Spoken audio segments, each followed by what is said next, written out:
नमस्कार दोस्तों, मेरा नाम है उज्ज्वल और आप देख रहे हैं माई पाठशाला। अपने संकल्प बैच की सीरीज में आज मैं लेके आया हूँ वन वर्ड सब्स्टिट्यूशन का तीसरा और आखिरी क्लास। आज की क्लास में वन वर्ड सब्स्टिट्यूशन कवर करेंगे, लेकिन मैं आपको बता दूं आज की क्लास बेहद ही इंपॉर्टेंट है। वैसे तो सारी क्लास इंपॉर्टेंट है, लेकिन वन वर्ड सब्स्टिट्यूशन में अगर आज की क्लास बात करूं तो आज की क्लास में जो वन वर्ड सब्स्टिट्यूशन है वो बेहद ही डिफिकल्ट है। और ये सारे ऐसे हैं जिनको याद करने में बड़ी परेशानी होती हैं। ये कलेक्शन 2020 से लेकर 2024 से लिया गया है, ये पूरा प्रीवियस ईयर है। और किसी बच्चे ने 2020 से लेकर 2024 के बीच का वन वर्ड सब्स्टिट्यूशन अगर पूरा नहीं कवर कर रखा है तो ये क्लास उसके लिए बहुत ज़रूरी है। अगर वो क्लास ना देखे तो कोई बात नहीं, ये जो पीडीएफ देता हूँ ना, तो आज की क्लास की पीडीएफ डाउनलोड करके इसको अच्छी तरीके से रिवाइज कर लीजिए, इसको अच्छी तरीके से पढ़ लीजिए। जिनको याद करने में दिक्कत होती है वो मेरे क्लास के साथ कंटिन्यू करके एक बार वीडियो सुन भी ले, ताकि वो सारे के सारे वन वर्ड सब्स्टिट्यूशन के साथ रूबरू हो जाए और अच्छी तरीके से इनको सीख ले। ये कलेक्शन बहुत ही क्वालिटी वाइज कलेक्शन है। मतलब आज के क्लास में जो क्वेश्चंस देखोगे, मेनली मैंने आज क्वेश्चन के फॉर्म में लिया है, जो क्वेश्चन देखोगे उनके 3 ऑप्शन ऐसे हो सकते हैं जो बहुत ज़्यादा डिफिकल्ट हो, या 4 के 4 ऑप्शन बहुत ज़्यादा डिफिकल्ट हो। यूजुअली जब आप वन वर्ड सब्स्टिट्यूशन सॉल्व करते हो तो 2 ऑप्शन पता रहता है, 2 ऑप्शन पता नहीं रहता। पर आज के जितने भी क्वेश्चन है उसमें तीनों ऑप्शन हो सकता है आपको ना पता हो, या 4 के चारों ऑप्शन ना पता हो, या ऐसा हो कि चारों के चारों ऑप्शन लगभग मीनिंग में सेम हो और उनमें से कोई एक ऑप्शन टिक करना हो। मतलब आज की क्लास बेहद इंपॉर्टेंट है। मतलब कंफ्यूजिंग है, डिफिकल्ट है, महा डिफिकल्ट है, नए हैं, ये पूरा है। टोटल 46 क्वेश्चन है। 46 क्वेश्चन में अगर मैं 4 ऑप्शन लेके देखूँ तो तकरीबन पौने 200 वर्ड्स हैं जो आपको आज के दिन सीखने हैं। ये सारे के सारे ऐसे वन वर्ड सब्स्टिट्यूशन के क्वेश्चन का कलेक्शन किया है जो एक्चुअली आपको प्रॉब्लम क्रिएट करते हैं। तो मेरा मानना है कि आज की क्लास देख तो लो अच्छे से। अब अगर कोई बच्चा नया हो तो देखो भैया, ये संकल्प बैच की जो सीरीज है 12 जून से स्टार्ट हुआ था, 31 जुलाई को खत्म होना है। तो अगर आप शुरू से पढ़ना चाहते हो तो सीरीज को शुरू से पढ़ो और सिस्टम से पढ़ो। आप देखना कि आपका जो ग्रामर है वो अच्छी तरीके से प्रिपेयर हो जाएगा, वो कैब है वो अच्छी तरीके से प्रिपेयर हो जाएगा, कॉम्प्रिहेंशन है वो अच्छी तरीके से प्रिपेयर हो जाएगा। जो वीडियो जाती है वो 3 बजे आती है, 3 बज के 15 मिनट में आपको पीडीएफ मिल जाती है। तो इसकी पीडीएफ भी आपको 3 बजे मिल जाएगी, 3 बज के 15 मिनट में मिल जाएगी, 15 मिनट लेट मैक्सिमम। इसकी डबल कॉलम की पीडीएफ मैंने बना दी है, सारे वर्ड्स के एक्सप्लेनेशन रख दिए हैं, उसके हिंट और हिंट भी टाइप कर दिए हैं कि आप उनको कैसे याद करोगे। तो किसी बच्चे को अगर वीडियो में टाइम स्पेंड ना करना हो तो सीधा वो पीडीएफ डाउनलोड करके जो है सीधा सीधा वो पीडीएफ से पढ़ सकता है। जिन बच्चों को उन पीडीएफ से पढ़ने में, याद करने में परेशानी हो रही है, वो एक बार जो है वीडियो को सुन ले, जिससे उनको याद करने में थोड़ी सी मदद मिलेगी। मैंने अपनी पीडीएफ को इस तरीके से बनाया है कि आप आसानी से उस पीडीएफ को पढ़ के भी इसको समझ सकते हैं। और ध्यान रखिए, आज के सारे वर्ड्स डिफिकल्ट हैं, कुछ भी आसान नए हैं, डिफिकल्ट है, इनका प्रोनाउंसिएशन डिफिकल्ट है, सब डिफिकल्ट है, स्पेशली हिंदी भाषी बच्चों के लिए। तो चलो फटाफट आज हम अपने वन वर्ड सब्स्टिट्यूशन को कवर करते हैं। 46 में से 25-26 के आसपास मैं कवर करूंगा, बाकी सब लोग आपको पीडीएफ से ही पढ़ना पड़ेगा। जैसे सबसे पहला क्वेश्चन है, इसको ध्यान से देखो। लिखा हुआ है, because the politicians speech was high flown and pretentious it gained popularity. क्योंकि जो पॉलिटिशियन है उसका स्पीच हाई फ्लोन था और प्रिटेंशियस था। प्रिटेंशियस का मतलब होता है आडंबर भरा या बहुत ज़्यादा बड़बोलापन भरा हुआ। तो हाई फ्लोन और प्रिटेंशियस का मतलब ये हो गया कि बहुत ज़्यादा बड़बोलापन से भरा हुआ था। तो उसने क्या किया है, उसने पॉपुलरिटी गेन कर रखी है।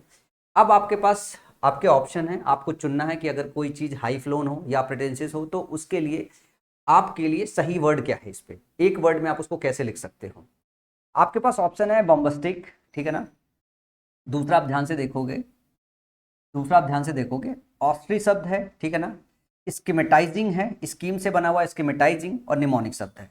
अगर ध्यान से देखो इन सारे शब्दों में, तो बहुत अच्छी तैयारी होने के बावजूद भी मेरा मानना है कि सिर्फ एक शब्द से आप परिचित होगे, निमोनिक। क्योंकि जो शिक्षक आपको यूट्यूब पे पढ़ा रहे हैं, जब वोकैब याद करने की बात आती है तो हमेशा एक बात बोलते हैं, निमोनिक से आपको वो कैप पढ़ा देंगे। तो ये एक शब्द है जो सुना सुना आपको अच्छे से लग रहा होगा। बाकी 3 शब्द ऐसे होंगे, अगर आपने प्रीवियस ईयर नहीं कवर कर रखा है, अच्छे से नहीं कवर कर रखा है, या उसके सारे ऑप्शन नहीं कवर कर रखे हैं, तो ये सारे के सारे शब्द आपके लिए डिफिकल्ट होंगे, डरावने होंगे, और हिंदी भाषी बच्चों के लिए प्रोनाउंसिएशन भी दिक्कत कर रही होगी। मैंने इनकी एक्सप्लेनेशन जो है बहुत अच्छी तरीके से ऐड किया हुआ है। इस तरीके से मैंने बना दिया है ताकि जब ये पीडीएफ आपके पास जाएगा तो आपको हिंदी भी इसकी सही से पता होगी, साथ में जो है सेंटेंस में इसके यूसेज भी सही से पता होंगे, और सब कुछ सही से पता होगा, ठीक है ना। क्या हिंट देना है वो मैंने हिंट भी दे रखा है। इस पर बहुत मेहनत लगी, आपको पहले से पता है कि मैंने आपको बताया था वन वर्ड सब्स्टिट्यूशन की एक आखिरी क्लास है जो मैं थोड़ा सा लेट कर रहा हूँ। क्यों? क्योंकि मुझको ये कंटेंट बनाने में थोड़ा सा टाइम लग गया है। यूजुअली क्या है, आपको प्रीवियस ईयर का क्वेश्चन का कलेक्शन इस फॉर्मेट में बनेगा। अब इस फॉर्मेट में इसको कन्वर्ट करने के लिए आपको पूरा आर करना पड़ता है, फिर जाके ये पूरा टाइप कराना पड़ता है, ये लिखना पड़ता है, फिर देखना पड़ता है। मतलब उसमें मेहनत बहुत लगती है, वो समय बहुत ज़्यादा है। तो ये मैंने आपके लिए पूरी वर्किंग कर दी है ताकि आप पीडीएफ से भी इसे आसानी से पढ़ सको, क्योंकि एग्जाम बहुत नियर है। तो मेरा मानना है कि जो वो कैब पढ़ाया जाता है, वो कैब में वीडियो के फॉर्म में जो आप समय स्पेंड करते हो वो ज़्यादा समय जाता है। एक बार सुनना हो तो एक बार सुन लो 2x पे लगा के, 1.5x पे लगा के, उसके बाद आप खुद से ही पढ़ लो तो ज़्यादा बेटर होता है। इनमें ये ज़रूरी नहीं है यार कि आप मतलब वीडियो को देखो, अगर वीडियो को देखे बगैर आपका काम चल सकता हो तो वीडियो को देखे बगैर आप काम चला लो। जैसे बॉम्बस्टिक का मतलब होता है शब्द का आडंबर, दिखावटी भाषा जिसको बोलते हैं। तो हाई फ्लोन और प्रिटेंशियस जो शब्द इस्तेमाल है वो इसी के लिए इस्तेमाल है। तो जो सही ऑप्शन होगा वो आपके लिए बॉम्बस्टिक हो जाएगा। उसके बाद ऑस्ट्रिक की अगर बात करें, इसका मतलब सादा भी होता है, इसका मतलब कठोर भी होता है, इसका मतलब संयमी भी होता है। स्ट्रिक्ट, सिंपल और प्लेन, विदाउट लग्जरी और excess. She choose to live an austere life of discipline and minimalism. ये क्या है, सेंटेंस में इसका यूज है, ठीक है ना। तो जैसे अगर ध्यान से देखोगी ऑस्ट्री लाइफ लिखा हुआ है, इसका मतलब क्या, ऑस्ट्री यहाँ पे इस्तेमाल कैसे, एग्जेक्टिव की तरह यहाँ पे ऑस्ट्री इस्तेमाल है, एग्जेक्टिव की तरह इस्तेमाल है। ये कंफ्यूज किया जा सकता है आपको, स्टर्न, स्टर्न का मतलब भी स्ट्रिक्ट होता है और ऑस्ट्री का मतलब भी स्ट्रिक्ट होता है। और अगर आप ऑस्ट्री की बात कर रहे हो ना, तो बेसिकली क्या होता है, ये सादा होने के सेंस में और संयमी होने के सेंस में ज़्यादा इस्तेमाल किया जाता है। और आपका स्टर्न का मतलब भी कठोर होता है। अगर कोई मॉडेस्ट है तो उसको भी बोलते हैं हम सादा है। तो इसके साथ सिनोनिम्स एंटोनिम्स में कहीं डाल के कंफ्यूज कराया जा सकता है, सिचुएशन क्रिएट किया जा सकता है। तो ये वाला जो शब्द है सबसे ज़्यादा आपको जो है, आप टीयर सेकंड में वो कैप के सेक्शन में आपसे पूछ के आपको कंफ्यूज कराया जा सकता है, पॉसिबल चांसेस है। तो ऑस्ट्री का मतलब सादा के सेंस में आता है, कठोर के सेंस में आता है, संयमी के सेंस में आता है। इसके बाद बात करूँ स्कीमेटाइजिंग, स्कीम से बना हुआ स्कीमेटाइजिंग। और ध्यान दीजिएगा जो एस है कई बार जो है इसमें स्पेल्ड जेड भी करके किया जाता है, दोनों स्पेल सही होता है। इसका मतलब होता है रिप्रेजेंटिंग आइडियाज और इन्फॉर्मेशन इन ए सिस्टमैटिक और डायग्रामेटिक फॉर्म। योजनाबद्ध रूप में प्रस्तुत किया जाता है किसी चीज को, उसको बोलते हैं schematizing. The scientist was busy schematizing the complex chemical process, ठीक है ना। The scientist was busy schematizing the complex chemical process. तो जो साइंटिस्ट है वो बिजी थे किसमें, जो कॉम्प्लेक्स केमिकल प्रोसेस है उसको स्कीमेटाइजिंग में, मतलब उसको योजनाबद्ध करने में। तो स्कीमेटाइजिंग का मतलब होता है योजनाबद्ध करना। निमोनिक का मतलब होता है स्मृति सहायक, याद रखने की युक्ति। जैसे हम विबग्योर लिखते हैं, is a mnemonic for remembering the colours of the rainbow. Rainbow का जो कलर होता है उसको याद करने के लिए हम याद ना विबग्योर आता है। तो इस तरीके से हम बनाते हैं। आप याद है आपको साइंस जब पढ़ रहे होते हैं तो उसमें विबग्योर सिखाया जाता है। अब ये क्या है, निमोनिक, ये वन वर्ड सब्स्टिट्यूशन में पूछा नहीं जाता है लेकिन ऑप्शन में दिया जाता है, डायरेक्ट स्टेटमेंट इसका नहीं दिया जाता है। अगला क्वेश्चन जरा देखना, the minister went to visit the monuments set up for people who were buried in other countries. इस क्वेश्चन का जो स्टेटमेंट इसको समझना बहुत जरूरी है। मिनिस्टर है वो गए कहाँ है, मोनूमेंट्स देखने के लिए, ठीक है ना। सेटअप फॉर पीपल, लोगों के लिए, who were buried in other countries.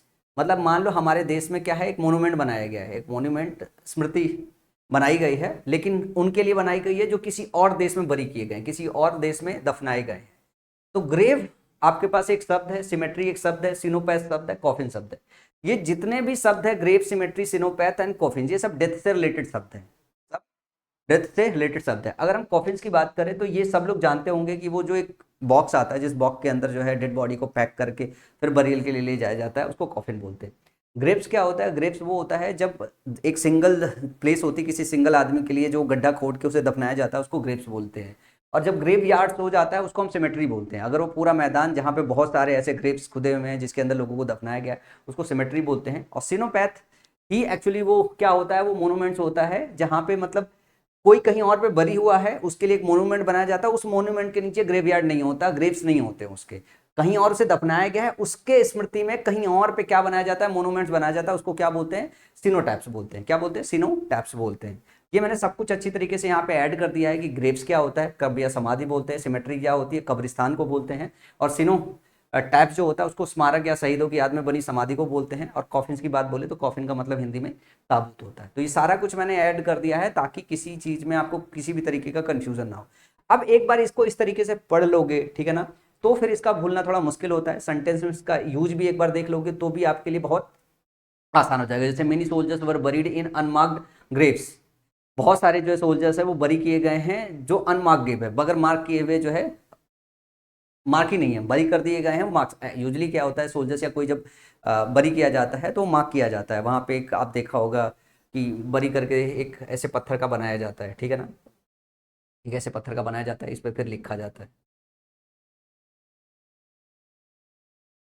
अगला बात करें, अगला है a policy that separates people on the basis of race. A policy that separates people on the basis of race. Race के बेसिस पे सेपरेट करने वाली पॉलिसी को क्या बोलते हैं? एपोस्टेसी बोलते हैं, अपार्थाइड बोलते हैं, अपोस्टल बोलते हैं, या अपियरी बोलते हैं।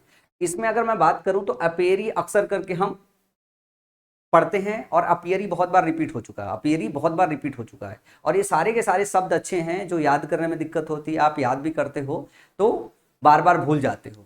मैंने इनके लिए ठीक से पूरी समरी ऐड कर दी है ताकि आपको याद करने में कोई दिक्कत ना हो। अपियरी अगर बात करें तो मधुमक्खी पालन का स्थान होता है, जिसको मधुशाला बोलते हैं। इसको याद कैसे कर सकते हो? अगर मैं अपियरी की बात करूं तो जो एपी शब्द है, ठीक है ना, ये एपीज से लिया गया, एपीआईएस, लैटिन में बी के लिए, मधुमक्खी के लिए लैटिन में एपीज इस्तेमाल किया जाता है, उसी से एपी लिया गया है। एपियरी का मतलब ये हो गया मधुमक्खी पालन का स्थान। ये आसानी से आपको याद रह जाना चाहिए। अपोस्टल वो होते हैं, वो लोग होते हैं जो प्रचारक होते हैं, धर्म प्रचारक होते हैं या संदेशवाहक होते हैं, ठीक है ना। तो स्ट्रॉन्ग सपोर्टर और पॉइनियर ऑफ ए कॉज और belief also refers to the early followers of Jesus, ठीक है ना। अगर इसको याद करना हो, कैसे याद कर सकते हैं? एपोस्टल्स, एपोस्टल्स का मतलब होता है मैसेंजर्स, और पैशनेट फॉलोअर्स। एपोस्टल का मतलब होता है पैसेंजर या पैशनेट फॉलोअर्स। तो ए विगोरस एंड पॉइनियर एडवोकेट और रिफॉर्मर, ये इस तरीके से भी आपका स्टेटमेंट आता है वन वर्ड सब्स्टिट्यूशन में, इसका जो है। तो ये इस सवाल का जवाब नहीं था। अगर इसके लिए वन वर्ड कभी बनेगा तो कुछ इस तरीके से आएगा, ए विगोरस एंड पॉइनियर एडवोकेट और रिफॉर्मर। कोई प्रचारक या धर्म प्रचारक संदेशवाहक है, उसको क्या बोलते हैं? एपोस्टल बोलते हैं। जो आपके सवाल का सही जवाब है वो एपार्थिड है, एपार्थिड। इसका मतलब होता है रंग भेद की नीति। स्पेशली साउथ अफ्रीका में जो है ये पॉलिसी बनाई जाती है, farmer policy of racial segregation, specially in south Africa. South Africa में ऐसा होता है कि रेस के बेसिस पे जो है रंग भेद की नीति बनाई जाती है, कि भाई ये वाला रंग है तो इस तरीके की नीति होगी, तो उस तरीके की पॉलिसीज बनाई जाती है। नस्ली भेदभाव का होता है। और इसको याद कैसे कर सकते हो? जैसे अपार्ट का मतलब सेपरेटेड हो गया, ठीक है ना। तो यहाँ पे किस बात का सेपरेशन है? रेशियल सेपरेशन है। जब हम रेशियल सेपरेशन की बात करते हैं तो अपार्ट करना है, अपार्थिड करना है, इसका मतलब है रेशियल सेपरेशन। इसको इस तरीके से आप याद कर सकते हो। एपोस्टेसी की बात कर रहे हैं, जब आप एपोस्टेसी की बात करते हैं इसका मतलब होता है धर्म त्याग करना, ठीक है ना, विश्वास में परिवर्तन होता है। एपो का मतलब होता है अवे होना। जो ये एपो है इसका मतलब क्या होता है? इसका मतलब होता है अवे, मतलब दूर। स्टेसी का मतलब स्टैंडिंग। तो किसी चीज के साथ जो स्टैंड कर रहे हो उससे दूर हो जाए, मतलब अपने धर्म से। इसको याद करने का तरीका है मेमोरेटिक है, कि आप इसको एपो से याद रख सकते हो। एपो का मतलब अवे, स्टेसी का मतलब स्टैंडिंग, ठीक है। Standing from from your faith और बिलीफ, अपने जो है फेथ या बिलीफ से स्टैंडिंग अवे होना, मतलब दूर जाना, क्या कहलाता है? एपोस्टेसी। इसका मतलब धर्म त्याग है, विश्वास में परिवर्तन है, अपने रिलीजन से, अपने बिलीफ से, जो आप भरोसा करते हो उससे अगर आप जो है दूर जा रहे हो तो उसको क्या बोलते हो? उसको बोलते हैं एपोस्टेसी। तो एपो मतलब अवे होता है, इससे भी याद रखोगे तो ये शब्द याद रह जाएगा। ये सारे शब्द इंपॉर्टेंट है, ये अलग अलग समय पे आते हैं। मतलब एपार्थिड अभी इसी में पूछा गया है, एपोस्टल पूछा जाता है, एपोस्टेसी कई बार पूछा गया है, एपियरी तो अक्सर करके पूछा जाता है। इसके पहले जो मैंने क्लास कराई है उसमें एपियरी ऑलरेडी मैंने आपको बता रखा है।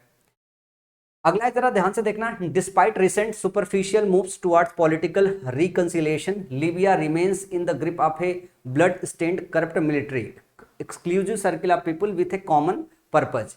तो आपको जो वन वर्ड सब्स्टिट्यूशन बताना है वो ये बताना है, exclusive circle of people with A common purpose, oblique, peak, click, antique. अगर मैं इन सारे शब्दों की बात करूं तो इसमें खाली बस एंटीक का नाम आपने ठीक ठीक से सुना होगा, एंटीक का नाम आपने ठीक ठीक से सुना होगा। ये सारे शब्द नए हैं, ऑब्लिक है, पीक है, क्लिक है। और ये अगर आपको याद है कि मैं एक प्रीवियस ईयर का सीरीज चला रहा था, 2024 का पेपर करा रहा था, तो 2024 का ही तो है ये। तो ये पूरा क्वेश्चन मैंने कराया था। ऑब्लिक का मतलब होता है स्लैंट या तिरछा। ये मैंने सब ऐड कर दिया है ताकि आपको किसी तरीके से परेशानी ना हो। ऑब्लिक का क्या मतलब होता है? तिरछा या परोक्ष जो होता है। सेंटेंस के फॉर्म में इसको ठीक से याद रख सकते हो। जैसे ऑब्लिक एंगल बोलो आप, ठीक है ना, तो नॉट स्ट्रेट, ऑब्लिक का मतलब स्ट्रेट नहीं जो तिरछा होता है, तो ऑब्लिक एंगल बोल सकते हो। इससे आपको दिमाग में ऐसे याद रह जाएगा, angle, oblique angle, oblique angle, तिरछा एंगल की बात कर रहे हो, ठीक है। He made an oblique reference to the scandal without naming names. ये सेंटेंस में यूज है कि he made an oblique reference. Direct नहीं बता रहा है, इनडायरेक्ट रेफरेंस बता रहा है, ठीक है ना, सीधा नहीं बता रहा है। तिरछा यहाँ तिरछे का मतलब नहीं है, यहाँ पे इनडायरेक्ट का मतलब हो जाएगा, इनडायरेक्ट रेफरेंस दे रहा है to the scandal without naming names. अब इसके बाद अगर मैं बात करूं पीक, पीक का मतलब होता है नाराजगी, फीलिंग ऑफ इरिटेशन और resentment due to hurt pride. जब किसी का जो प्राइड है जो है वो हर्ट हो जाता है, ठीक है ना, जब किसी का ईगो हर्ट हो जाता है तो उस टाइम पे वो जो फीलिंग होती है उसको हम क्या बोलते हैं? पीक बोलते हैं। नाराजगी या मनमुटाव बोलते हैं। Sound like peak, someone peaked into your ego, किसी ने आपके ईगो में पीक कर दिया है। तो पीक का मतलब होता है ताक झांक करना। तो ये इसकी स्पेलिंग क्या होती है? पी डबल ई की। पीक का मतलब ताक झांक करना होता है, और इसी से आप याद कर सकते हो कि कोई आपके ईगो में पीक कर गया है, ठीक है ना। ताक झांक कर गया है, आप इरिटेट हो गए हो। तो इस पीक का मतलब क्या होता है, इरिटेशन होता है। जब आपके ईगो में कोई पीक कर दे तो वो होता है पीक, PIQUE। इसको आप इस तरीके से याद कर सकते हो, ठीक है ना। अगला क्लिक की बात कर रहे हैं, ठीक है ना। ये जो क्लिक है यही सवाल का जवाब है। इसका मतलब होता है गुट या चमचा मंडली कह सकते हो। ये एक ऐसा होता है small exclusive group of people who don't easily allowed others. मतलब एक ऐसा ग्रुप होता है, जैसे मान लो 10 लोगों का हमारा ग्रुप है, उस ग्रुप में हम नहीं चाहते हैं और किसी को इंटर नहीं होने देते, और हम जो 5-10 लोग हैं हमारे अपने एक सोचने का स्टाइल है और वो सारा मैच कर रहा है। तो कोई एक ऐसा ग्रुप होता है जिसमें सोचने वाले लगभग एक जैसे होते हैं और किसी नए बंदे को अपने ग्रुप में इंटर नहीं होने देते हैं, तो उस ग्रुप को क्या बोलते हैं, उस ग्रुप को क्लिक बोलते हैं, ठीक है ना। तो ये सवाल का आपके सही जवाब था ऑप्शन नंबर सी। इसके बाद बात करते हैं that which can not be conquered, जिसे जीता ना जा सके। इस सवाल का सही जवाब इनविंसिबल है, ठीक है ना, जिसे जीता ना जा सके। ये कई बार पूछा जा चुका है और ये बहुत आसान भी है। लेकिन इसमें इनविजिबल की बात करें, जो दिखाई ना दे, और दूसरा है जो है इनडिलाइबल, जो है एक शब्द ये है इनइफेबल। ये दो शब्द है जो अक्सर करके बोलता रहता है। इसको ऑलरेडी पढ़ा चुका हूं, लेकिन दोबारा से ध्यान रखिए। इनडिलाइबल को कैसे याद कर सकते हो, इसके बीच में एक डेल आता है। डेल का मतलब क्या होता है, डिलीट। डिलीट में डेल निकाल दो, और वैसे भी अपने कंप्यूटर में जब देखोगे तो लिखा रहता है डेल, डिलीट की जगह कई बार ऐसे DL लिखा रहता है शॉर्ट फॉर्म में। तो डिलीट जो है ये क्या होता है, डेल जो है डिलीट से बना हुआ है, इसको समझ सकते हो, ठीक है ना। तो इनडिलाइबल कैन नॉट बी डिलीटेड, जिसे डिलीट ना किया जा सके, जिसे मिटाया ना जा सके। जब इन किसी के साथ लगता है, जैसे अगर आप डिलीट लो, इन डिलीट कर लो, मतलब जिसे मिटाया ना जा सके, तो इसका सिर्फ डेल लिया गया है। इन डिलीट की जगह इनडिलाइबल, जिसे मिटाया ना जा सके, जो मिटाने के योग्य ना हो, तो उसको क्या बोलते हैं, इनडिलाइबल। इसी तरीके से अगर मैं बात करूं इनइफेबल, ठीक है ना। इफेबल का मतलब होता है स्पीकेबल, इफेबल स्पीकेबल, ठीक है ना। इनइफेबल है जिसे अनस्पीकेबल हो, ठीक है ना।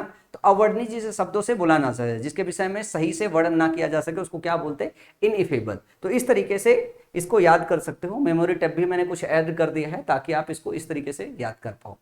तो ये दोनों भी आपके एग्जाम में अक्सर करके आते हैं। इनविंसिबल अगर आएगा, इनविजिबल आएगा, तो ये आसानी से जो है आप सवाल का जवाब दे लोगे। मतलब जब इनडिलाइबल आता है, जिसे मिटाया ना जा सके, या फिर इनइफेबल, जिस इफेबल का मतलब स्पीकेबल, तो इसको इस तरीके से याद कर सकते हो कि जिसका वर्णन ना किया जा सके, जिसके विषय में जो है सही से बोला ना जा सके, उसको क्या बोला जाता है, इनइफेबल।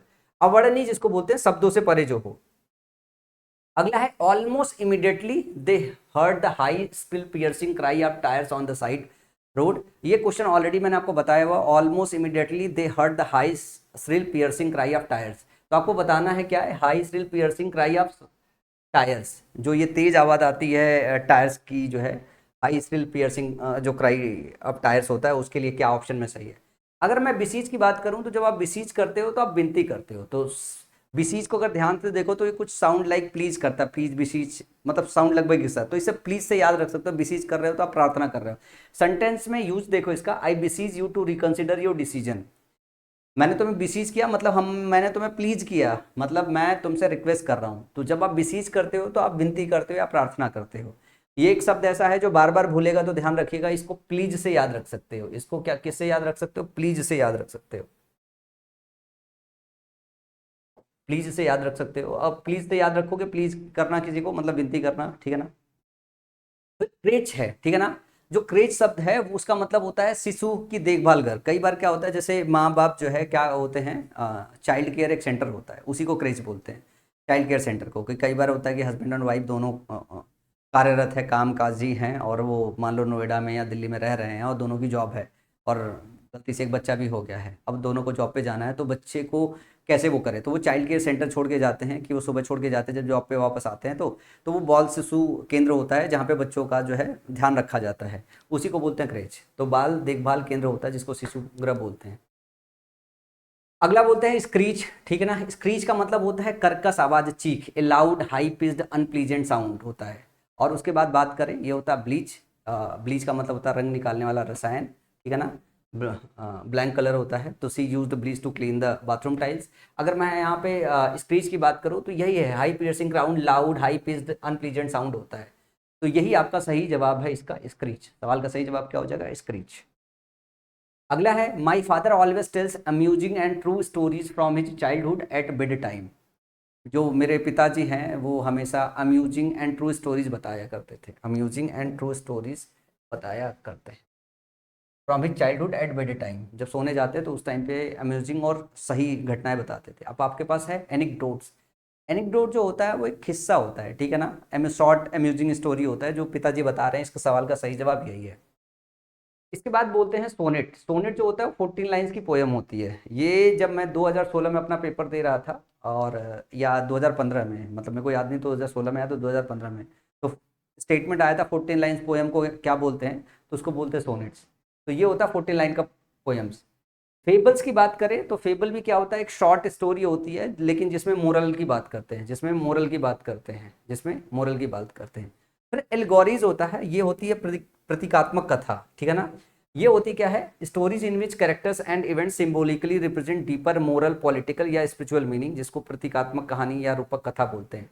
तो ये भी स्टोरी होती है, एलिगोरी जो होती है ये भी स्टोरी होती है। इसके अंदर क्या होता है, ध्यान से देखो, जो कैरेक्टर्स होता है, इवेंट होता है, ये सिंबॉलिकली क्या होता है, रिप्रेजेंट करता है डीपर मोरल, पॉलिटिकल और स्पिरिचुअल मीनिंग्स। और जो फेबल्स होता है वो क्या करता है, आपको नैतिक शिक्षा देता है। क्या करता है, नैतिक शिक्षा देता है, सिर्फ मोरल लेसन्स देता है। तो ये भी शॉर्ट स्टोरीज होती है। एनेक्डोट भी होता है, ये छोटा किस्सा होता है पर ये अम्यूजिंग होता है। सोनेट जो होता है poem of 14 lines typically written in iambic pentameter and dealing with love और इमोशंस। तो सोनेट्स को अगर याद रखना हो तो सीधे एक बात याद रखना, 14 लाइन्स पोयम को क्या बोलते हैं, सोनेट्स। इसके अलावा इसके विषय में कुछ और याद रखो ही मत। 14 लाइन की जो पोयम होती है उसको बोलते हैं सोनेट्स, आपको हमेशा याद रह जाएगी। अगला है place to park aeroplanes. Aeroplane को पार्क करने की जगह को क्या बोलते हैं। मेरे लिए ये शायद नया था, इस वजह से मैंने ले लिया, आपके लिए शायद हो सकता ना हो।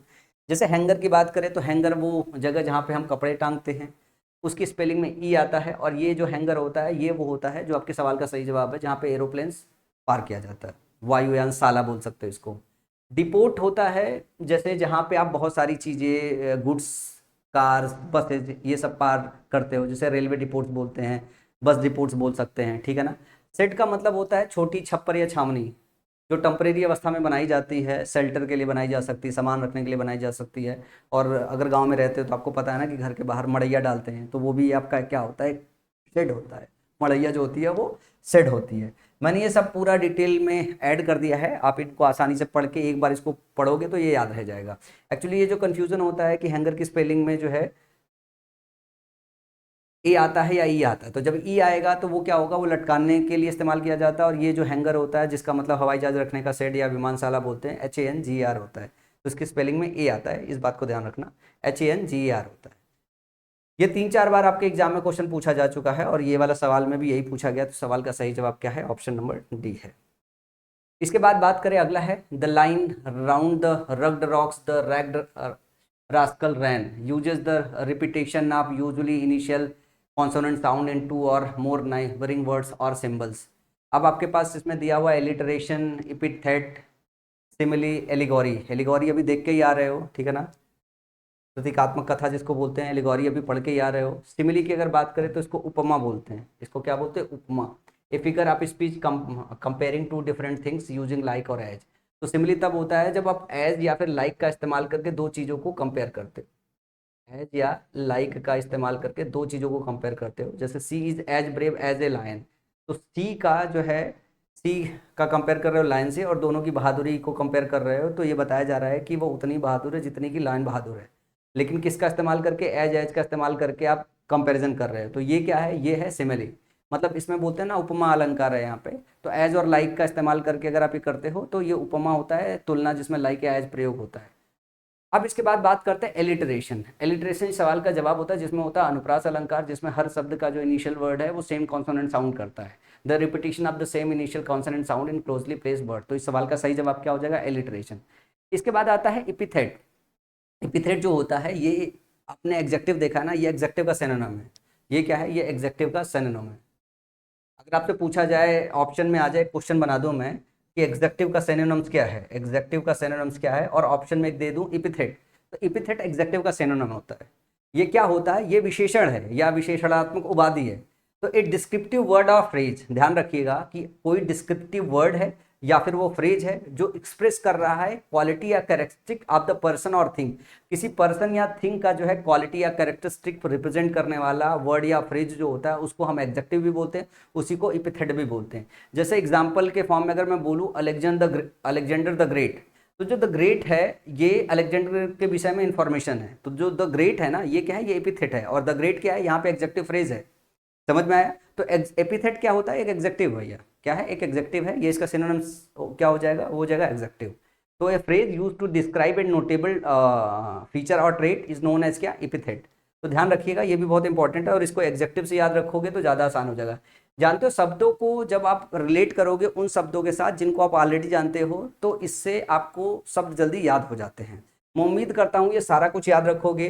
पिछले सालों में एलिगोरी बहुत पूछी गई है, सिमिली बहुत पूछी गई है, एलिट्रेशन बहुत पूछा गया, एपिथेट बहुत पूछा गया, सब बहुत बार पूछा गया है।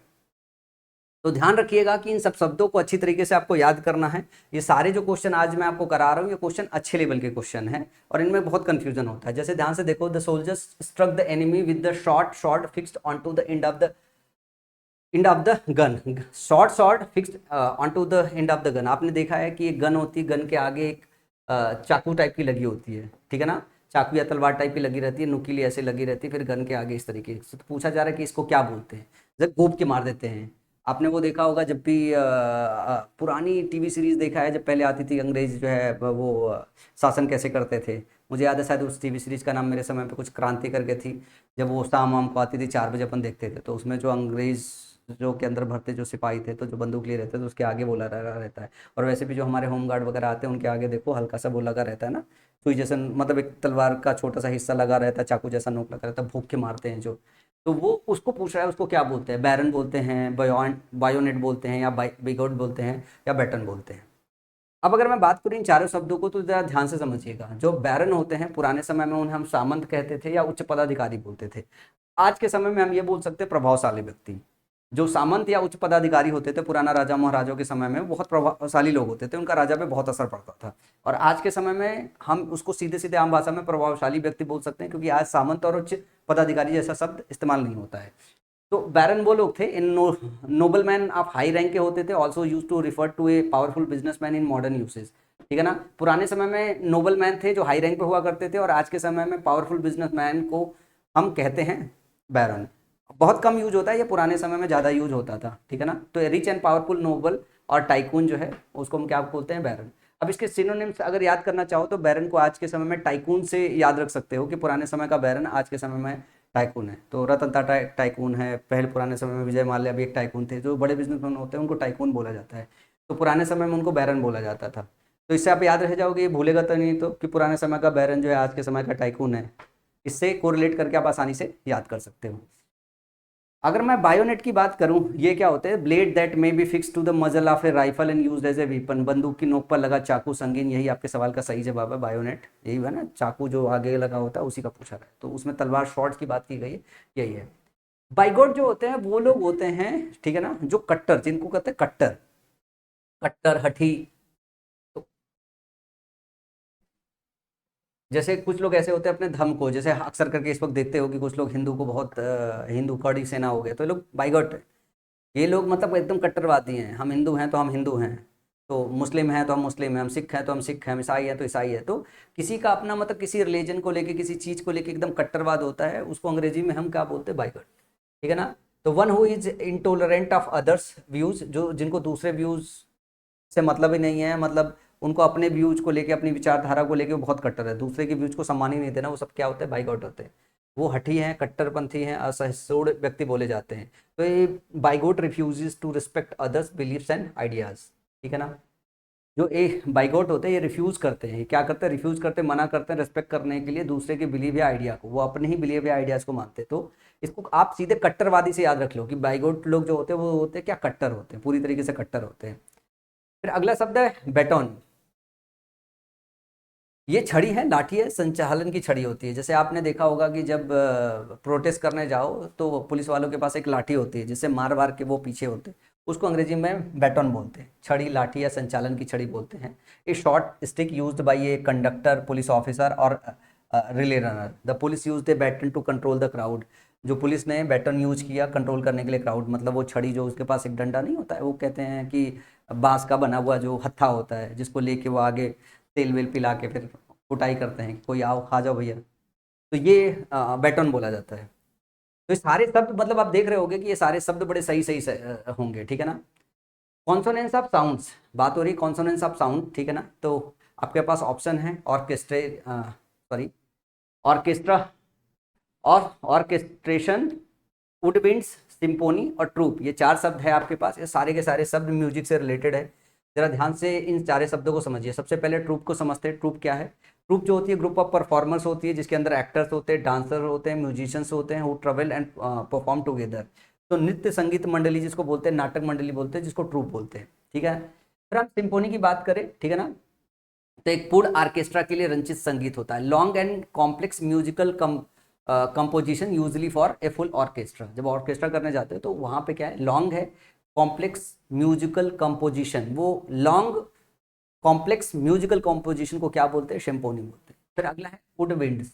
तो a family of musical instrument like flute, clarinet, oboe that produce sound when air is blown through them. तो वुड विंड्स क्या होते हैं, ये क्या है, जो आपके ऑर्केस्ट्रा में जो आपके टूल्स आते हैं, उन टूल्स के कलेक्शन को क्या बोलते हैं, वुड विंड्स बोलते हैं। वुड विंड्स बोलते हैं ऐसे वुड्स जो विड्स डालने के बाद म्यूजिक प्रोड्यूस करें, उनको वुड विंड्स बोलते हैं। और इसके अंदर आपकी फ्लूट भी आ जाती है, क्लैरिनेट भी आ जाती है, ओबे भी आ जाती है।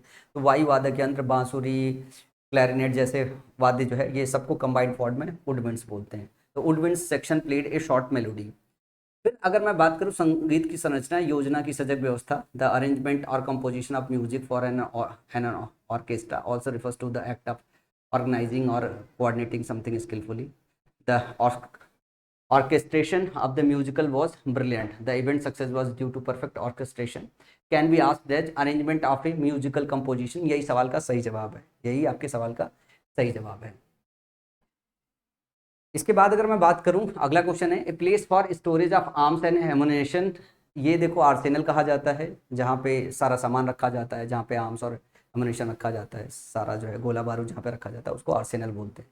इसके बाद आप ध्यान से देखो, मिंट है, मिंट का मतलब टकसाल होता है। मॉनेस्ट्री जो लोग होते हैं वो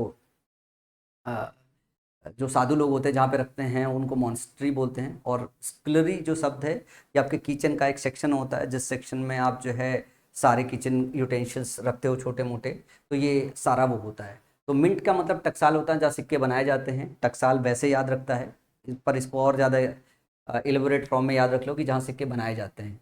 फिर मोनेस्ट्री वहाँ होती है जहाँ साधु संतों का निवास स्थान होता है, उसको मोनेस्ट्री बोलते हैं। और स्कलरी होता है बर्तन धोने का कमरा, रसोई से जुड़ा छोटा कमरा जिसको बोलते हैं।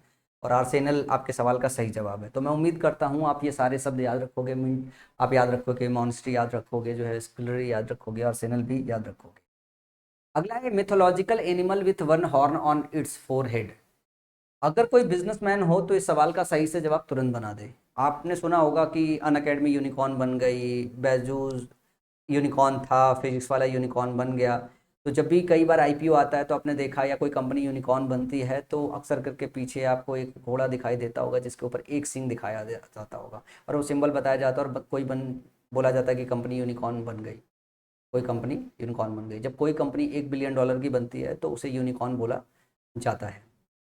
तो ये इस सवाल का सही जवाब हो गया यूनिकॉर्न। अब इसके बाद यूनिफिलिक शब्द है आपके पास। यूनिफिलिक का मतलब होता है एकता से संबंधित, एकीकरण से जुड़ा, रिलेटिंग टू यूनिटी और unification, causing to become one. ठीक है ना। यूनिपॉड है, एक पैर वाला स्टैंड बोलते हैं। जैसे मैं आपको पढ़ा रहा हूँ, मेरा कैमरा ट्राईपॉड पे है, उसके 3 पैर है। यूनिपॉड होता तो उसके 1 पैर होते। ठीक है।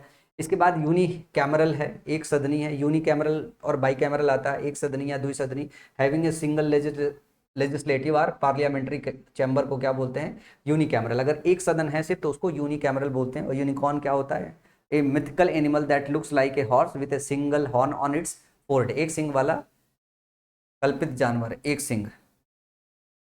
अगला है द स्टेट और condition of not being in agreement, accordance और इन हारमोनी। मतलब एक ऐसा स्टेट जिसके अंदर आप एग्रीमेंट में नहीं हो, अकॉर्डेंस में नहीं हो, हारमोनी में नहीं हो, उसको क्या बोलते हैं।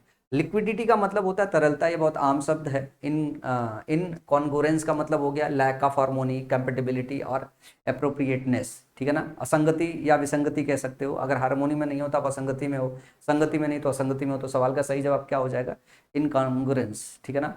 आप कॉन्ग्रुएंस लाइंस आपने पढ़ा होगा, जो है कॉन्ग्रुएंस ट्रायंगल आपने पढ़ा होगा, जो है सिमिलर ट्रायंगल, कॉन्ग्रुएंस ट्रायंगल पढ़ा होगा।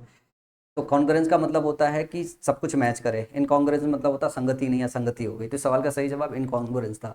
इसके बाद मैं बात बोलूँ तो ये भी और आपके एग्जाम में आता है, कॉन्जेनिलिटी शब्द आता है, जिसका मतलब होता है प्लीजेंट, फ्रेंडली या agreeable personality and environment. Friendly and warm hearted nature जिसको बोल सकते हो, OWS में इस तरीके से आ सकता है, इसके पहले भी आया है कि friendly and warm hearted nature, तो कॉन्जेनिलिटी बोलते हैं, ठीक है ना। डिप्लोमेसी बोलते हैं कूटनीति को, समझदारी से बात करने की कला। तो इसमें ध्यान से देखोगे तो लिक्विडिटी आपको पहले से पता था, इसका मतलब तरलता होता है। डिप्लोमेसी हमेशा सुनते आते हो कि कूटनीति होती है, समझदारी से बात करने को हम डिप्लोमेसी बोलते हैं। इनकॉन्ग्रुएंस और कॉन्जेनिलिटी ये दो शब्द हैं जिनको आपको सीखना था। और कॉन्ग्रुएंस होता है कोई चीज़, तो दो ट्रायंगल कॉन्ग्रुएंस होते हैं तो सिमिलर हो जाते हैं। ये वाला एंगल इसके बराबर हो जाता है, ये वाला इसके बराबर, ये वाला साइड इसके साइड के बराबर, ये वाला साइड इसके साइड के बराबर। जब दो ट्रायंगल कॉन्ग्रुएंस होते हैं तो ये अपन उसमें सीखते हैं। उससे अगर आप याद रखोगे कि वो भाई एकदम संगत हैं, इनकॉन्ग्रुएंस है मतलब वो असंगत हैं। कॉन्जेनिलिटी सब याद रखिएगा कि अनुकूल हो या सौहार्द हो जो है, तो friendly and warm hearted nature को क्या बोलते हैं, कॉन्जेनिलिटी।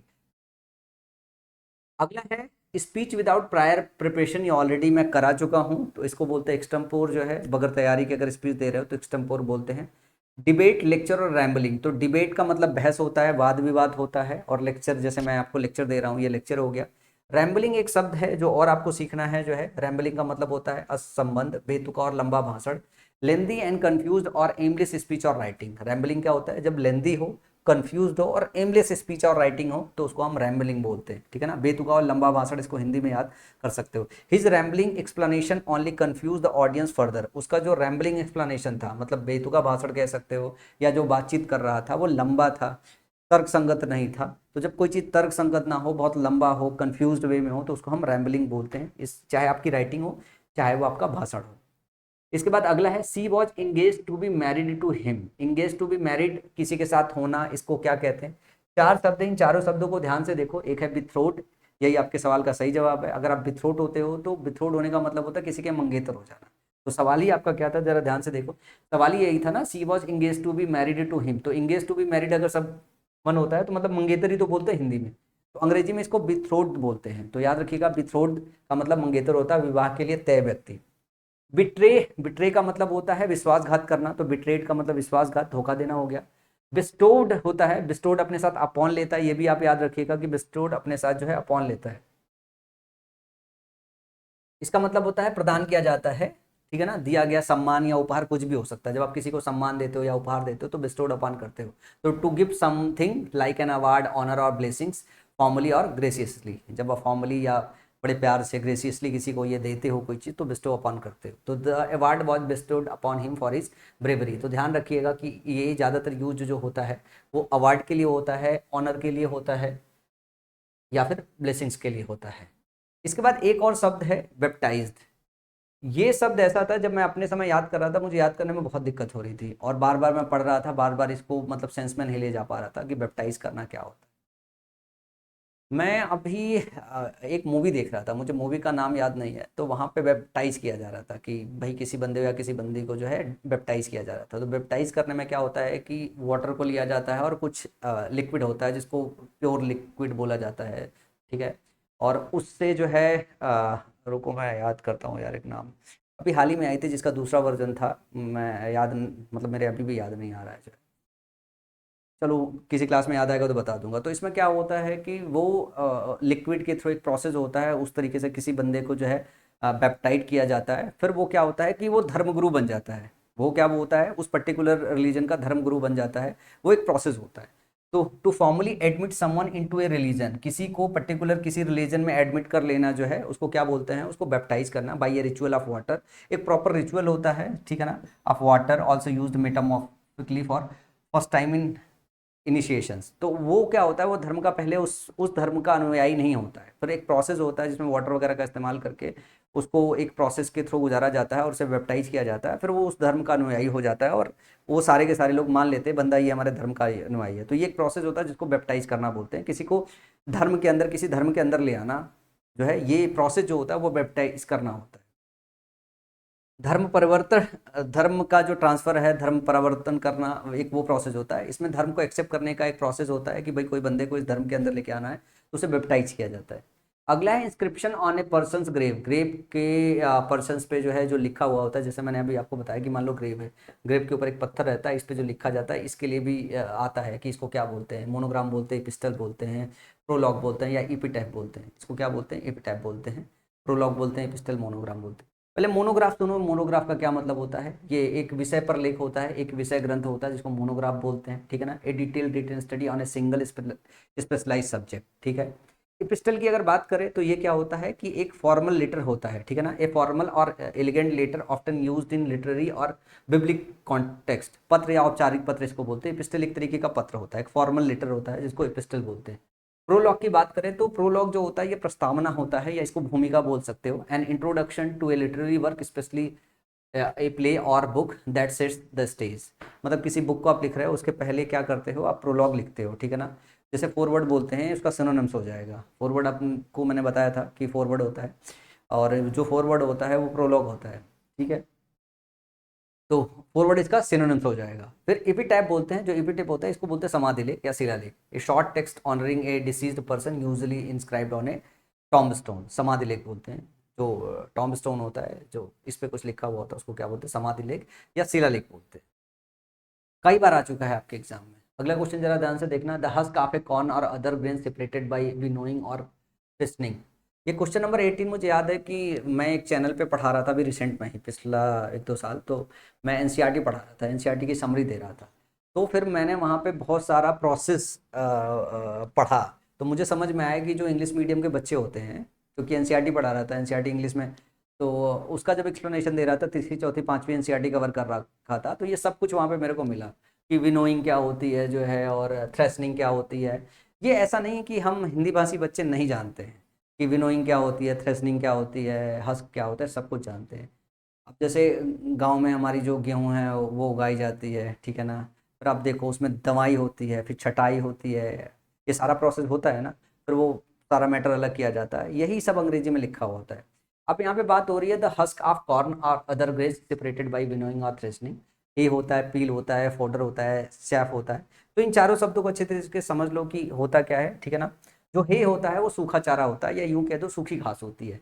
Grass that has been cut, dried and stored as animal feed. तो जो सूखा चारा या सूखा घास होता है उसको क्या बोलते हैं, हे बोलते हैं। पील की बात करें तो पील जो होती है वो छिलका होती है। The outer covering of a fruit और vegetable that is removed before eating. खाने से पहले जो वेजिटेबल का या फ्रूट का बाहर का आवरण होता है उसको हम क्या बोलते हैं, पील या छिलका बोलते हैं। फिर फोडर की बात करें, फोडर हमारा चारा होता है, food given to livestock specially dried feed like hay और स्ट्रॉ। अब अगर बात करें, अगर सूखी घास है तो उसको हे बोलते हैं। लेकिन इसके अलावा अगर सूखी घास के अलावा भी तो चारा होता है जो हम खिलाते हैं, तो सूखी घास के अलावा अगर कुछ खिला रहे हैं हम, तो वो क्या होता है, वो फोडर बोला जाता है। तो the cows were fed fresh fodder from the fields. तो food for cattle and other animals is known as fodder.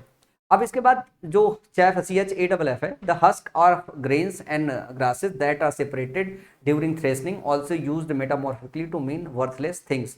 तो जिसको हम बोलते हैं भूसा, अनाज का छिलका जिसको बोलते हैं, तो वही पूछ रहा है यहाँ पे कि जो आपके पास हस्क बचता है, the husk of grains, grain का जो हस्क बचता है, मतलब अनाज का जो छिलका होता है जिसको हम भूसा बोलते हैं। अगर गेहूं वगैरह की बात करें, या फिर जो हमारी चावल होती है, ठीक है ना।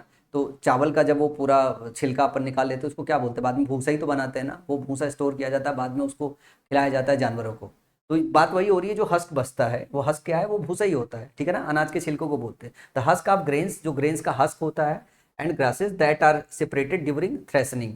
तो ये कब सेपरेट होता है, आपको याद है, जब वो हवा में ऐसे ऐसे करके आप वो करते हो, पुराने समय में होता था। या फिर जब आप देखते होंगे कि वो होता है ना कि दवाना, कि गेहूं दवाने जा रहे हैं, हिंदी में वो सुना होगा ना, मतलब जो गांव से लोग रह रहे होंगे तो रिलेट कर पा रहे हों कि ट्रैक्टर लगा रहता है, ट्रैक्टर के पीछे वो काट के डाला जाता है, फिर हवा के माध्यम से जो है छिलके का पोर्शन उधर चला आता है, दाना नीचे चला जाता है। उसी को थ्रेसनिंग बोलते हैं, ठीक है ना। उसी को हम थ्रेसनिंग बोलते हैं। तो the husk of grains that separated during threshing also use metamorphic to mean worthless. तो वो सारी की सारी जो चीज होती है, जो बची हुई भूसा होता है, उसी को क्या बोलते हैं, चैप बोलते हैं। और यही पूछा था आपके क्वेश्चन में, यही पूछा था कि जब आप सेपरेट करते हो विनोइंग और थ्रेसनिंग के बाद जो है, तो उसको क्या बोलते हैं, उसको चैप बोलते हैं। अब इसके बाद अगला क्वेश्चन है to skip about playfully. To skip about playfully, trundle है, स्क्रैम्बल है, गैम्बल है और एम्बल है। ये चार के चारों शब्द ऐसे देखो, बड़ा अजीब सा नहीं लग रहा है कि ट्रंडल, स्क्रैम्बल, गैम्बल। और गैम्बल एक वो होता है जब गैम्बलिंग करते हो, तो गैम्बल है, और एम्बल है, AMBL, ये एम्बल है। अब इन चारों शब्दों को अच्छी तरीके से देखो। सबसे पहले अगर हम एम्बल की बात करें तो एम्बल होता है to walk slowly and in a relax manner. मत मत्थर गति से टहलना मतलब आराम से चलने को हम एम्बल बोलते हैं। जब हम गैम्बल बोलते हैं तो आप उछल कूद करते हो, मस्ती में कूदते हो जब, तो उसको हम गैम्बल बोलते हैं। इसके बाद स्क्रैम्बल की बात करें तो घबराहट में जब चलते हो तो उसको स्क्रैम्बल बोलते हैं, ठीक है ना। ट्रैम्बल से स्क्रैम्बल याद रखते हो, ट्रम्बलिंग का मतलब कांपना होता है, तो स्क्रैम्बल का मतलब घबराहट में चढ़ना होता है, छीना झपटी करना होता है, ठीक है। टू मूव और climb quickly but with difficulty often using hands also means to complete और स्ट्रगल फॉर समथिंग, ठीक है। फिर ट्रंडल शब्द है जिसका मतलब धीरे धीरे लुढ़कना है, भारी चाल से चलना होता है। To move slowly and heavily often with wheels to roll और पुश समथिंग ऑन व्हील्स, ठीक है ना। तो जो ट्रंडल होता है उसका क्या मतलब था, to move slowly and heavily often with wheels, wheel के साथ आप बहुत स्लोली जो है धीरे धीरे लुढ़क कर चल रहे हो, भारी चाल से चल रहे हो। तो the cart trundle down the bumpy road, जो कार्ट है वो ट्रंडल डाउन कर रहा है, धीरे धीरे लुढ़क रहा है, लुढ़क करके वो बम्पी रोड पे धीरे धीरे चल रहा है। To move slowly and noisily often with wheels. अभी चारों ऑप्शन की अगर चीजें समझ में आ गई होगी तो जरा ध्यान से देखो कि आपके पास एक ही शब्द है जो टू स्किप अबाउट प्लेफुली। तो स्किप करना और प्लेफुली स्किप करना मतलब टहलते हुए चलना, तो गैम्बोल करना होता है उछल कूद करना, मस्ती में कूदना। तो इस सवाल का सही जवाब क्या हो जाएगा, सवाल का सही जवाब हो जाएगा ऑप्शन नंबर सी, गैम्बल करना। अगला है हैपनिंग रिपीटेडली, जो बार बार हो, रिकरेंट हो गया, रेपॉर्ट हो गया, रिग्रेशन हो गया, रिकुपरेट हो गया। ये चार के चारों शब्द जरा ध्यान से देखो, रिकरेंट होना, रेपॉर्ट होना, रिग्रेशन होना और रिकुपरेट होना। ये चार के सारों शब्द मतलब एक ही रिदम में है, और एक ही रिदम में है तो इनको याद करना भी बड़ा मुश्किल हो जाता है। तो जरा ध्यान से इन चारों शब्दों को याद करो। रिकरेंट की बात करें तो रिकरेंट का मतलब होता है जो बार बार होने वाला होता है, हैपनिंग रिपीटेडली और अगेन एंड अगेन, यही सवाल का जवाब था, ठीक है ना। She suffers from recurrent headache during exam session, तो वो सफर कर रही है रिकरेंट हेडेक से, मतलब बार बार होने वाले सर के दर्द से। तो something that occurs again and again is known as recurrent. और रैपॉर्ट शब्द है, इसका मतलब होता है आपसी समझदारी, ठीक है ना, सौहार्दपूर्ण संबंध, a close and harmonious relationship where people understand and communicate well with each other. जब रैपॉर्ट होता है तो आपसी संबंध बड़े अच्छे होते हैं, लोग अच्छे से कम्युनिकेट करते हैं। The teacher quickly developed a good rapport with her student, teacher ने बहुत जल्दी से डेवलप कर दिया गुड रैपॉर्ट, ठीक है ना, आपस का सौहार्दपूर्ण संबंध, किसके बीच में, अपने स्टूडेंट्स के बीच में। तो रेपार्ट होना मतलब संबंध अच्छा होना, सौहार्दपूर्ण संबंध होना। तो ये बड़ा इंपॉर्टेंट सा शब्द है, ये आपके एग्जाम में आ सकता है, बढ़िया जो है। ए फ्रेंडली अंडरस्टैंडिंग रिलेशनशिप को क्या बोलते हैं, रेपार्ट। ये आपको इस फॉर्मेट में आएगा, तो ये याद कर लीजिएगा अच्छे से। ये तो मान लो आया हुआ है रिकरेंट, कोई चीज़ बार बार अगर होती है उसको रिकरेंट बोलते हैं। अगला है रिग्रेशन। जब आप रिग्रेशन करते हो मतलब पीछे, रिग्रेट का मतलब तो पछतावा हो गया, रिग्रेशन करते हो रिटर्न टू ए प्रीवियस और less developed state, moving backward in development, पीछे हटना, अवनति करना या प्रतिगमन बोलते हैं इसको। The patient showed science of regression after initial improvement, जो पेशेंट है उसने शो किया इनिशियल इंप्रूवमेंट के बाद वापस से रिग्रेशन, मतलब वो पुरानी स्थिति में चला गया। तो going back to a worse और earlier condition is known as regression. ये आपके एग्जाम में 2 से 3 बार पूछा जा चुका है, ये सिनोनिम सेंटेंस में भी पूछा जा सकता है। रिकुपरेट का मतलब होता है स्वास्थ्य लाभ करना, ठीक होना, to recover from illness, fatigue और डिफिकल्टी, टू रिगेन हेल्थ और स्ट्रेंथ। ये भी आपके एग्जाम में ठीक ठीक बार पूछा जा चुका है, तो इसको भी अच्छे से याद कर लेना, रिकुपरेट करना। अब ध्यान से देखो, यहाँ पे चार के चारों शब्द अच्छे शब्द है। जैसे रैपॉर्ट का मतलब होता है आपसी संबंध, सौहार्दपूर्ण संबंध जो है, तो ये भी बहुत इंपॉर्टेंट है, ये भी आपके एग्जाम में बढ़िया से आ सकता है, मतलब। और ये वाला भी आ सकता है, ये वाला भी आ सकता है, और इसके पहले भी आया हुआ है। तो ये सारे बड़े अच्छे क्वालिटी शब्द है, आज की क्लास में जितने भी लिए हैं सब ऐसे शब्द ही लिए हैं कि इनको आपको अच्छे से जाके पढ़ना पड़ेगा। ग्रुप ऑफ बीज की बात करें, देखो गैगल है, सोल है, स्वॉर्म है और पैक है। तो आपको ना ही ग्रुप ऑफ बीज मान लो इस बार पूछा गया है, अगली बार जो है कुछ और पूछा जा सकता है, किसी और के बच्चे पूछे जा सकते हैं, किसी और का ग्रुप पूछा जा सकता है। तो गैगल का मतलब होता है हंसों का झुंड, शोरगुल करने वाला समूह भी इसको गैगल को बोलते हैं, हंसों के झुंड को भी बोलते हैं और शोरगुल करने वाले समूह को भी गैगल बोलते हैं। एक gaggle of geese walked across the field, तो हंसों का जो झुंड है वो वॉकड अक्रॉस द फील्ड हुआ, तो group of geese on the ground is known as gaggle, ठीक है ना। मछलियों के झुंड को सोल बोलते हैं, याद रखिएगा, ये भी आपके एग्जाम में पूछा जा चुका है, जो है मछलियों के झुंड को क्या बोलते हैं, शोल बोलते हैं। इसके बाद मधुमक्खियों या कीड़ों के झुंड को या भीड़ को हम क्या बोलते हैं, स्वार्म बोलते हैं, यही सवाल का सही जवाब है, मधुमक्खी। और ध्यान रखो कीड़ों का, इंसेक्ट के जो ग्रुप को भी है झुंड को, उनको भी स्वार्म बोलते हैं। फिर पैक की अगर बात करें तो भेड़िया कुत्ते को झुंड को पैक बोलते हैं, ये भी पूछा जा सकता है। Group of wild animals usually valves, dogs और हाउंड्स, तो जो आपके वाइल्ड एनिमल्स होते हैं जिसमें वोल्व्स आते हैं, डॉग्स आते हैं और हाउंड्स आते हैं, उनको क्या बोलते हैं, उनको पैक बोलते हैं, इनके झुंड को। तो ये सब पूछा जा सकता है, ये सब पूछा जा सकता है। अब इसके बाद अगर मैं बात करूं, he simply continue to say something in order to convey information in a calm voice. अब आपके देखो एग्जाम के ऑप्शन ऐसे दिया है, डिक्टेट करना, टीच करना, स्पीक करना और स्पेल करना।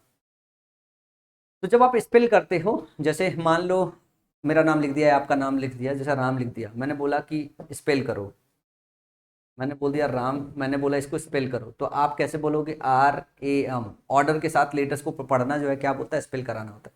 मैंने बोला श्याम और इसको बोला स्पेल करो, तो आप S पढ़ोगे, H पढ़ोगे, YAM, तो SHYAM ऐसे जब स्पेल करते हो तो उसको स्पेल बोलते हैं, जब ऑर्डर से लेटर्स को पढ़ते हो।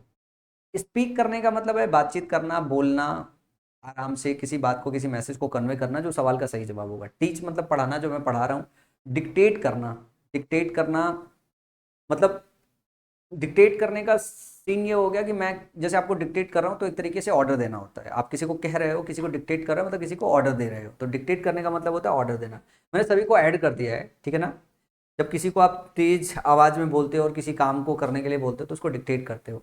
अगला है the traffic sergeant prove through the test that Raj was under the influence of drugs and alcohol. ठीक है ना। बहुत। अब जरा ध्यान से देखो, ये चार के चारों शब्द हैं। इन चारों शब्दों में से आपको कौन से शब्द अच्छी तरीके से पता है? इन इब्रिएटेड है पता है, साइमोनाइज्ड पता है, पॉइंट पता है, या पॉक्ड पता है? कौन सा चार में से चारों शब्द पता है? इस सवाल का सही जवाब ऑप्शन नंबर ए है। इन इब्रिएटेड जो शब्द है ये आपका सवाल का सही जवाब है। लेकिन चारों शब्द को सीखना बहुत जरूरी है, सबको सीख लो। Drunk under the influence of alcohol is known an inebriated. और साइमोनाइज्ड की अगर मैं बात करूं, इसका मतलब है पॉलिश किया हुआ, चमकाया गया। पॉलिश्ड और waxed usually referring to a car to make something shine is known as simonized. तो साइन से साइमोनाइज्ड याद रह जाएगा। अगर कोई चीज़ साइन है तो वो साइमोनाइज्ड है। आप अगर इसको ऐसे याद रखोगे तो आसानी से साइमोनाइज्ड याद रह जाएगा। इसका मतलब हो गया साइमन से साइमन कमीशन वापस जाओ, इसे साइमन याद रखते हो, साइमनाइज शब्द है, साइन से साइमनाइज याद रख सकते हो, तो याद रह जाएगा कि कार साइन करने के प्रोसेस को साइमनाइज बोलते हैं। इस तरीके से पॉइंट है। पॉइंट का मतलब होता है, पॉइंट का मतलब ये होता है कि किसी को आप पैसा दे रहे हो पर रिलेक्टेंटली हो, अनिच्छा से पैसा दे रहे हो, आपका पैसा देने का मन नहीं है पर किसी को अपनी बगैर इच्छा के अगर पैसा दे रहे हो तो उसको बोलते हैं पॉइंट करना।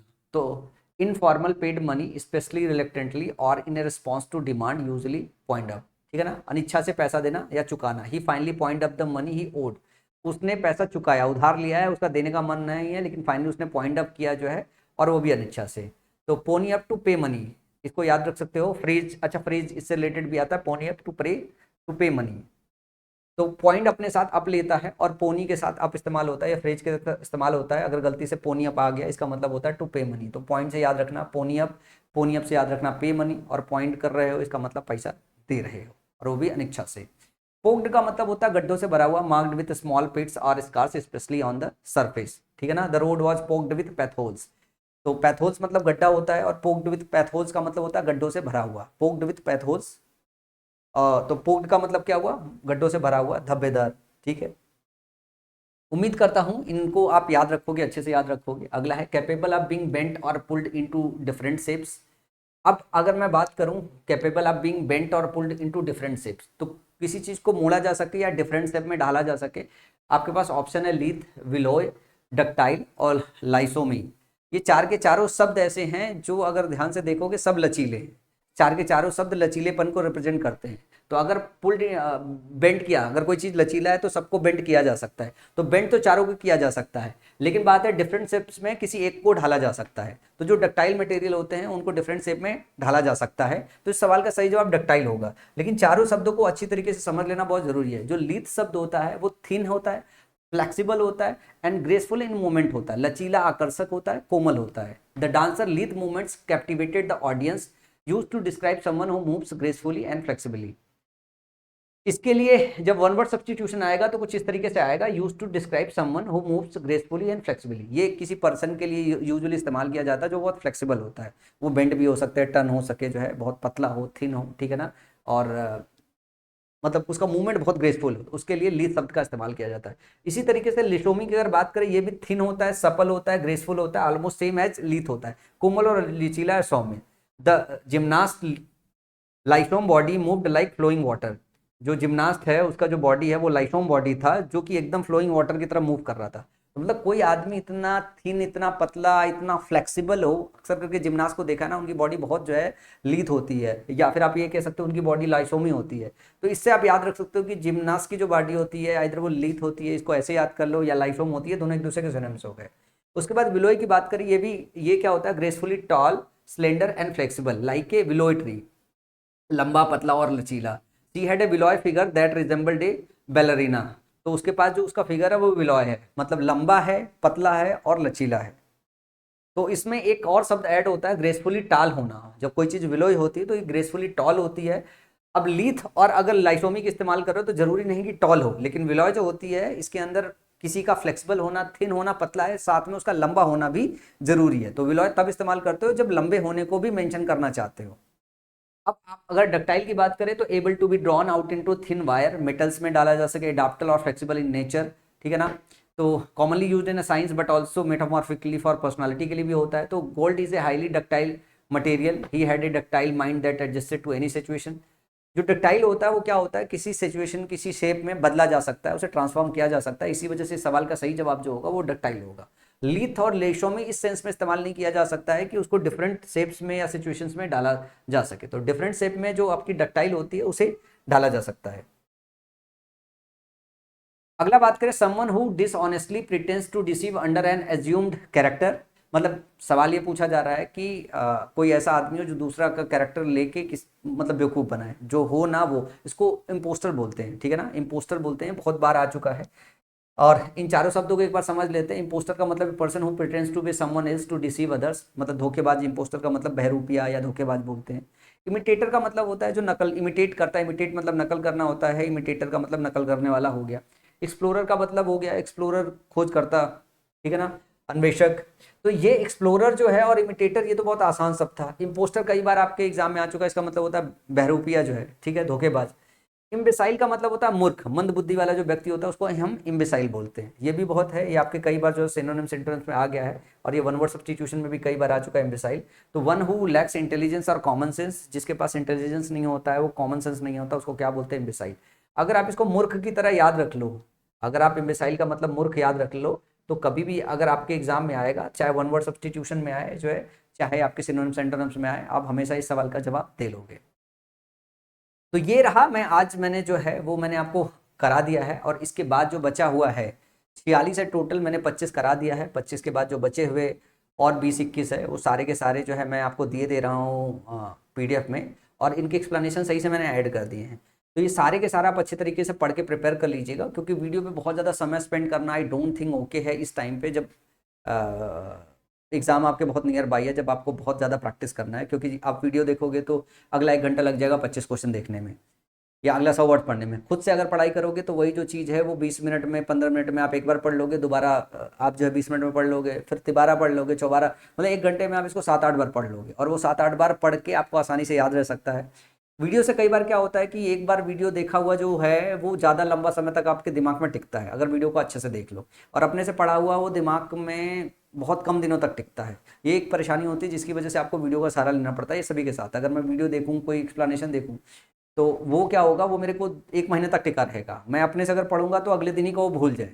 तो अपने से पढ़ने में समय भी कम लगता है, वीडियो देखने में समय भी ज़्यादा लगता है, और उसी को अगर अपने से 6-7-8 बार पढ़ लोगे तो वो वीडियो देखने के बराबर आ जाएगा। तो थोड़ी सी ये मेहनत कर लेना, क्योंकि मुझे बहुत सारी चीज़ें आपको और पढ़ाना है, इस वजह से जो कंटेंट का कलेक्शन है ये करके मैं आपको सही से दे दे रहा हूँ, ताकि आप बैठ के PDF से पढ़ लेना, ठीक है ना। तो आज की क्लास में इतना ही, अगली क्लास में फिर आपके साथ मिलेंगे जो है, और जिसमें मेरा सिनोनिम सेंटोनिम का सेक्शन बचा रह गया, इडियम बचा रह गया, स्पेलिंग चेक बचा रह गया। आप परेशान मत हो, मैं सब कवर करके आपको सारा का सारा मटेरियल दे दूंगा। लेकिन मुझे लगता है कि मुझे ग्रामर के जो 4-5 चैप्टर बचे हुए हैं, जैसे एडवर्ब बचा हुआ है, टेंस बचा हुआ है, प्रीपोजिशन बचा हुआ है, कंजंक्शन बचा हुआ है, और सब्जेक्ट वर्ब एग्रीमेंट बचा हुआ है।